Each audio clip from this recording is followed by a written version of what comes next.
नमस्कार दोस्तों, मैं हूं पंडित द्रोणाचार्य शास्त्री और आप देख रहे हैं मेरा अपना YouTube चैनल धर्म संदेश। दोस्तों, कोरोना काल से जब से कोरोना शुरू हुआ तब से ही हम नाड़ी परीक्षण सीख रहे हैं, समझने का प्रयास कर रहे हैं। तो तब से आज तक आप बड़े इस उम्मीद से कि हम इस वीडियो से कुछ सीख पाए नाड़ी परीक्षण के संदर्भ में। संभवतः आप काफ़ी कुछ सीख भी चुके हैं और काफ़ी कुछ जैसे आप हमें कमेंट करते हैं, मैसेज करते हैं।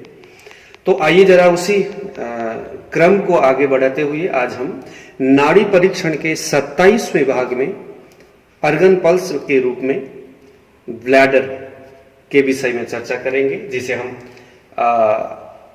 मूत्राशय करके जानते हैं। ये हमारे शरीर का सबसे निचले स्तर में ये विद्यमान है और इसका मुख्य काम शरीर में विद्यमान जितनी भी जो यूरिन है उसको कलेक्शन करना और ब्रेन से साइन मिलने पर शरीर से बाहर निकालना इस ब्लैडर का मुख्य काम है। वायु का प्रभाव अगर इस ब्लैडर में होगा और बहुत अधिक मात्रा में होगा तो यहां पर आपको काफी कमजोर पल्सेशन लगेगा। ऐसे ही पित्त और कफ के अगर यहां ज्यादा प्रभाव होगा तो यहां पर पल्सेशन लगेगा। क्योंकि मैं बार बार बताता हूं, अगर हमारा कोई भी अर्गन किसी कारणवश जब संक्रमित होता है, प्रभावित होता है, तो उससे बहने वाली जो ब्लड सर्कुलेशन है उसको टच करते हुए बहने वाली, उसमें कहीं ना कहीं रुकावट आएगा, वहां पर व्यवधान पैदा होगा और वही व्यवधान हम नाड़ी परीक्षण के माध्यम से उसको पकड़ सकते हैं। तो इसका मतलब ये हुआ कि अगर ब्लैडर में किसी कारणवश वायु से, पित्त या कफ से अगर कहीं यहाँ पर दिक्कत होगी, इसमें कमजोरी और खराबी अगर इनसे आएगा तो डेफिनेटली ब्लैडर में इसकी जो पल्सेशन है, यहाँ बहने वाली जो रक्त जो धाराएं हैं उसमें रुकावटें पैदा होगा, उसमें कमजोरी पैदा होगी। तो वही चीज हम यहाँ से पल्सेशन से, क्योंकि यहाँ पर भी तो नाड़ी तो है, यहाँ पर भी तो ब्लड सर्कुलेशन होती है और वहां होने वाली जो सर्कुलेशन है उसमें आने वाली जो डिसबैलेंस है उसको हम यहाँ से पता लगा सकते हैं। बस यह इसका टैकल है, यही इसका तरीका है। समझने से अगर हम इसको ध्यान से किसी पेशेंट के कलाई में हाथ रख करके अगर हम इसको समझने का प्रयास करेंगे तो डेफिनेटली आप किसी भी ऐसे रोगी जिसको मूत्राशय से संबंधित परेशानी है तो आप निश्चित ही आप उस व्यक्ति के यहाँ पर उस आदमी के लेफ्ट हैंड में, चाहे वो लड़का हो लड़की हो, उसके लेफ्ट हैंड में अपने 3 उंगली को रखे, आपका जो रिंग फिंगर है इसको सुपरफिशियली ऊपर स्किन में थोड़ा सा नीचे दबा करके सुपरफिशियली आपने यहाँ पर आसानी से इस आपके जो पल्सेशन है उसे आप पता लगा सकते हैं कि ये वायु से है, पित्त से है या कफ से है।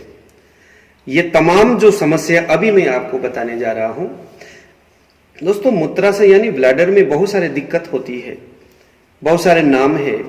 अगर हम उन तमाम समस्याओं को, उन तमाम नामों को, उन तमाम बातों को कफ, पित्त और वायु इन 3 जगह में अगर हम इसको बांट करके देखेंगे तो हमें आयुर्वेदिक तरीके से इलाज ढूंढने में फिर कोई दिक्कत नहीं होगी।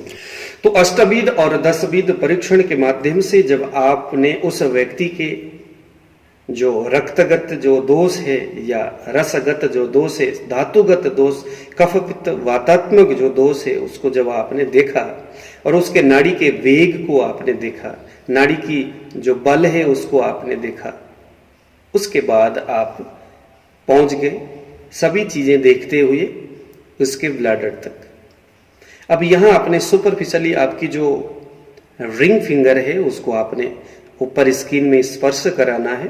उसके बाद अपने आंख को बंद करके बड़ी मंद मंद, बड़ी कमजोर जो पल्सेशन है उसको आपने महसूस करने का प्रयत्न करना है।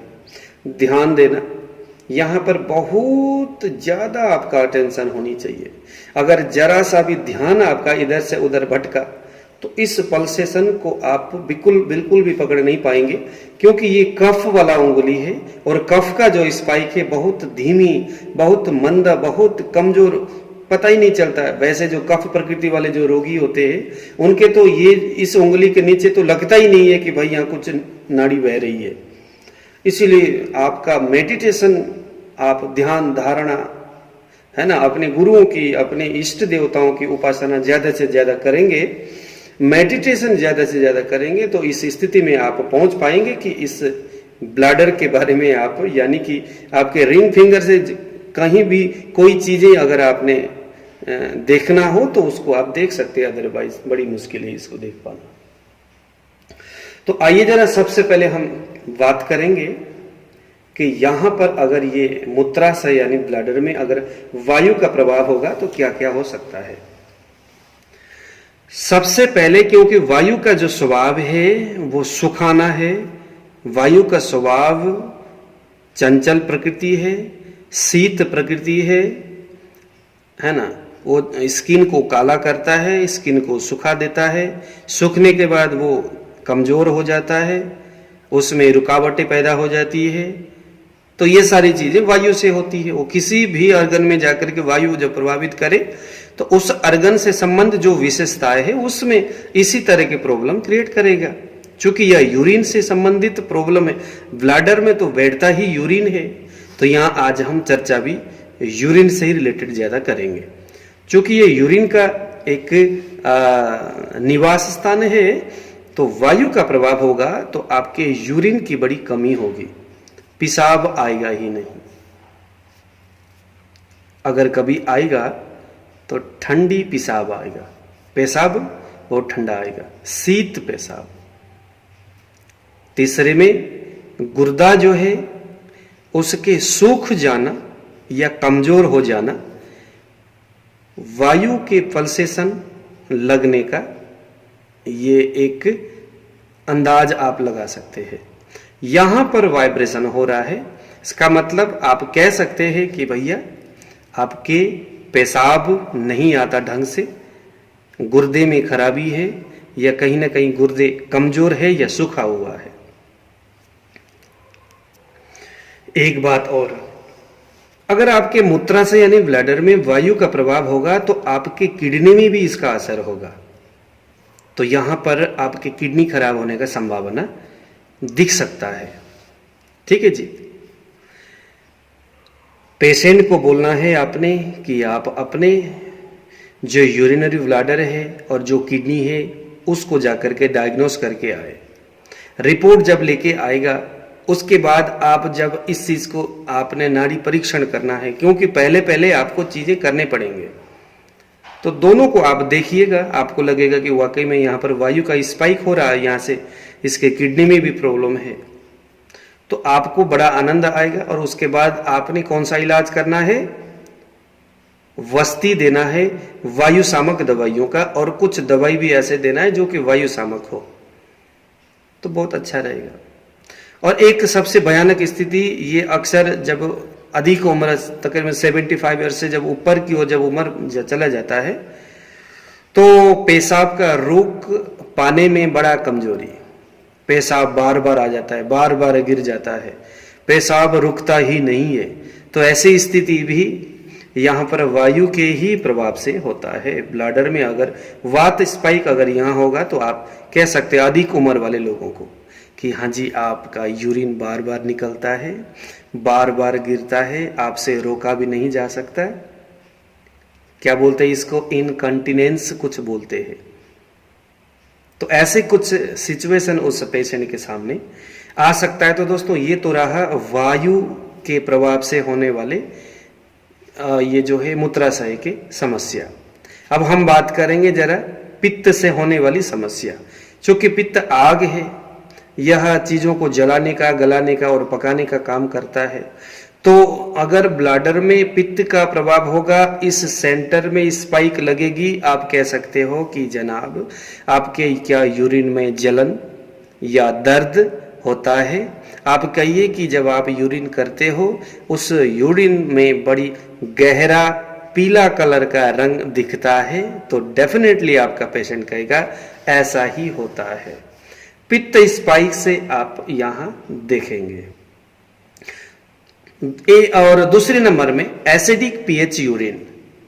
यूरिन में स्थित जो एसिड है उसकी जो पीएच मान है, अम्लीयता का जो पीएच मान है वो बढ़ेगा और डेफिनेटली बढ़ेगा, और इससे बहुत सारे तकलीफ उसको होगा। अच्छा, एक सबसे बड़ी जो चौथे नंबर में अगर यहाँ पित्त स्पाइक होगा तो पेशेंट को आप कह सकते हैं कि रक्त में हाई क्रिएटिनिन इस पेशेंट को हो सकता है। जहाँ पर शरीर में जो यूरिन है वहाँ पर काफ़ी हाई मात्रा में, ज़्यादा मात्रा में प्रोटीन होता है, वहाँ क्रिएटिनिन की जो मात्रा है वो बहुत ज़्यादा बढ़ जाता है। उसकी वजह से फिर रोगी बहुत सारी समस्या से ग्रसित हो जाता है।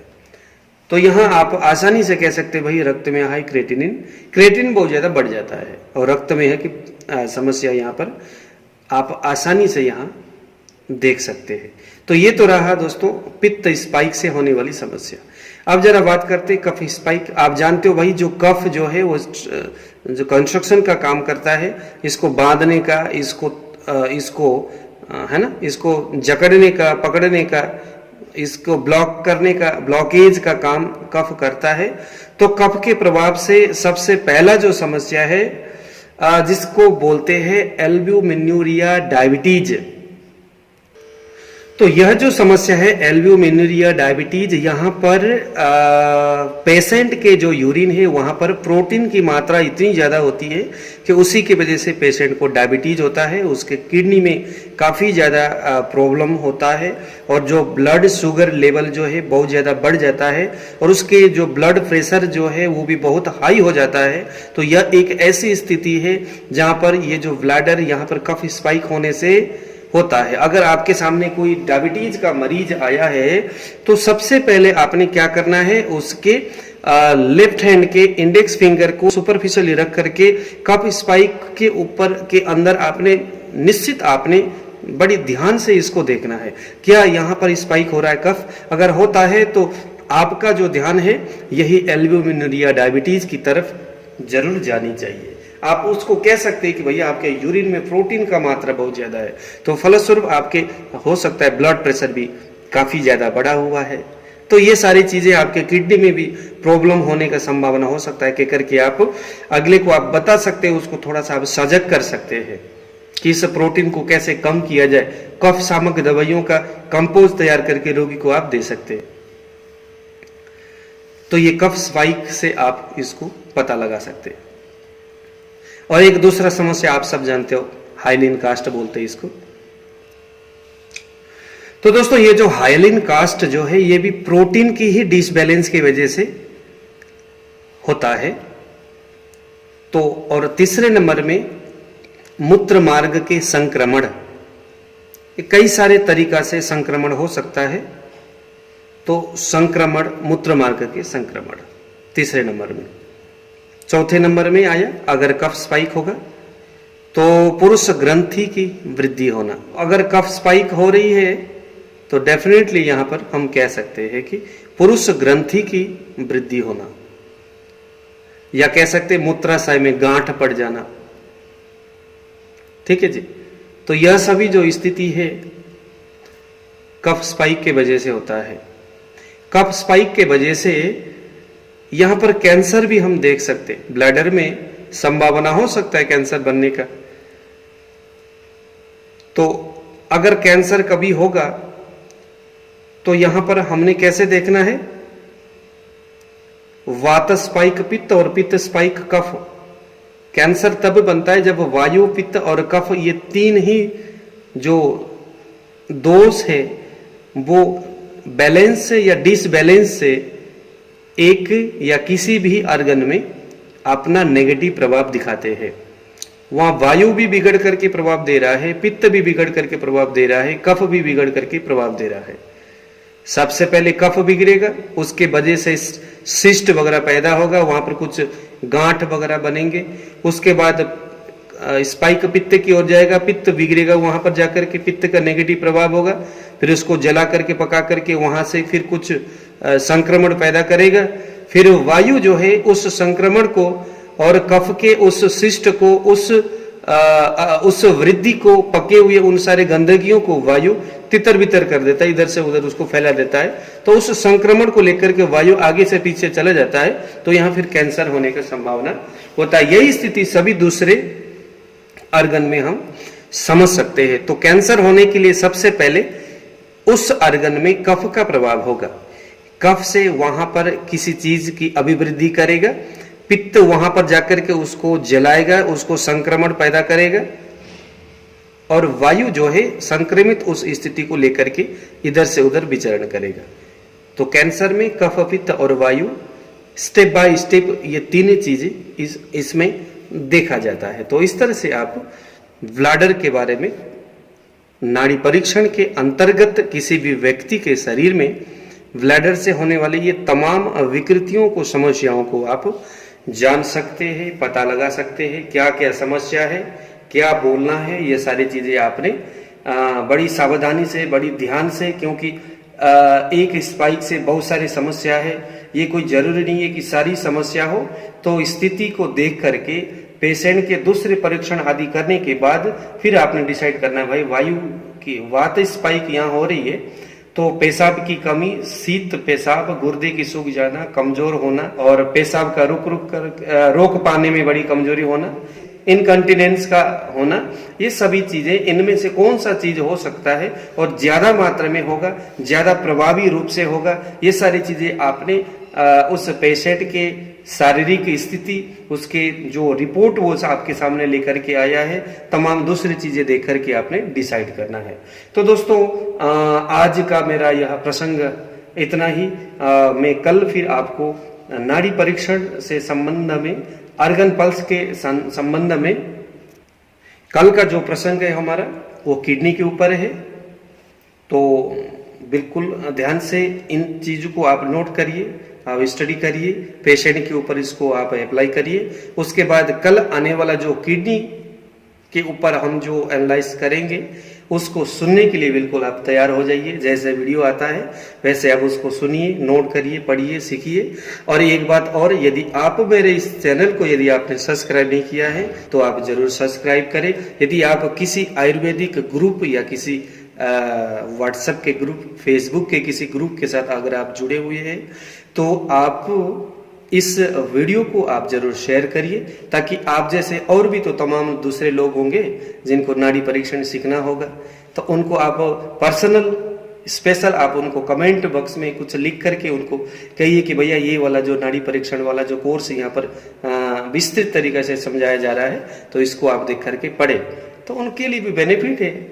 तो इस माध्यम से हम आयुर्वेद का एक तरह से प्रचार भी करेंगे, तो धीरे धीरे हम हमारे समाज में, हिंदुस्तान तो क्या विदेशों में भी हम, मैं और आप और हम सभी लोग मिल करके आयुर्वेद का स्थापना करने में, हमारे जो बड़े जो आचार्य है हिंदुस्तान में, बहुत सारे लोग इस कार्य में खूब दिन रात लगे हुए हैं।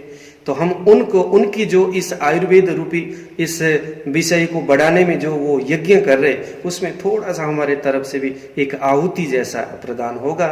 इतना कह करके आज का वीडियो को मैं यहीं पर विश्राम दे रहा हूं। मुझे आज दीजिए विदा। जय श्री राम।